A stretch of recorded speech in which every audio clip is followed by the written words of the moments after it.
All right, everybody, I'm Logan Alec, I'm a CPA, and this is my stimulus update for Wednesday, August 19th. At this point in these stimulus updates, I'm primarily focusing on two main things. First thing, the status of actual or potential second stimulus legislation beyond what we've seen in the Democrats' HEROES Act and the Republicans' HEALS Act, both of which we know will not be approved as is by their respective opposing parties. Second thing, the status of the rollout of Trump's stimulus-related executive action. So first, let's talk about second stimulus. Like I told you yesterday, the Democrat-controlled House of Representatives will be voting this Saturday on a standalone post office bill that will likely include not only rules pertaining to the operations of the Postal Service, but also potentially additional funding for the post office, which we know that Pelosi and the Democrats sought in the HEROES Act, which itself called for $25 billion for post office funding. And keep in mind that, as we've discussed here on the channel previously, in the course of stimulus negotiations, Republicans reportedly agreed to $10 billion for post office funding. And reports are that Republicans are preparing their own smaller scale stimulus bill right now that will in fact include $10 billion for the post office. I told you yesterday other items that could be included in that bill.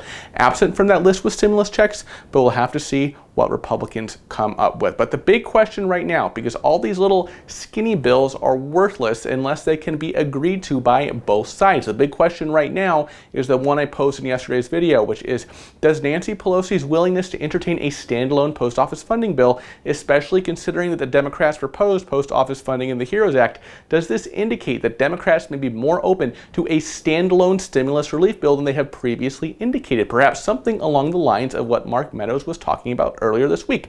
Stimulus checks for the people, PPP for small business, and post office funding. Because at this point, it looks like agreement on a big bill is not going to be reached anytime soon. So, will Democrats be open to a piecemeal piece or pieces of stimulus legislation beyond post office funding? Because we know, of course, that the Republican-held Senate will probably not pass a standalone post office bill. Well, look, Mark Meadows himself seems to think that this is more likely now than it has been. Yesterday, he told reporters, "I think the outlook for a skinny deal is better than it's ever been, and yet we are still not there." Speaker Pelosi moves forward a single bill on postal service. Let's add in the things we agree upon. On the other hand, Democratic Senator Tim Kaine, who was Hillary Clinton's VP pick in her 2016 presidential run, said that he doesn't think that serious stimulus negotiations will resume until after the Democratic and GOP conventions conclude. This is something that I have suspected as well. Kaine said that at the GOP convention next week, he predicts that speakers and whatnot will likely praise Trump's 4 executive actions taken on stimulus. Kaine predicts that once the GOP convention is over, that would be the week before Labor Day, he thinks that serious stimulus talks will resume again. And will it be for a skinnier bill? Because it doesn't seem that Democrats and Republicans are keen on agreeing to a massive bill.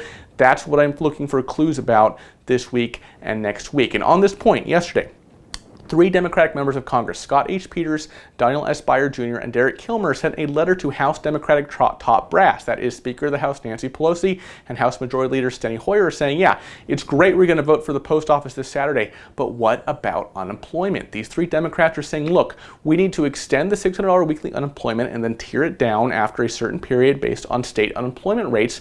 And this is all proposed in their standalone bill called the Worker Relief and Security Act. And beyond the 3 authors of this letter, reports are that about 50 other congressional Democrats support what it says. So what's the takeaway here? Takeaway is that, look, we know Republicans are open to standalone stimulus bill. Mark Meadows has been the most vocal individual about that lately. But not only that, we now see that reportedly at least some 50 congressional Democrats would support a standalone stimulus bill such as the Worker Relief and Security Act. Will Pelosi and Schumer feel the same is the question. Now let's talk about an update on Trump's payroll tax memorandum.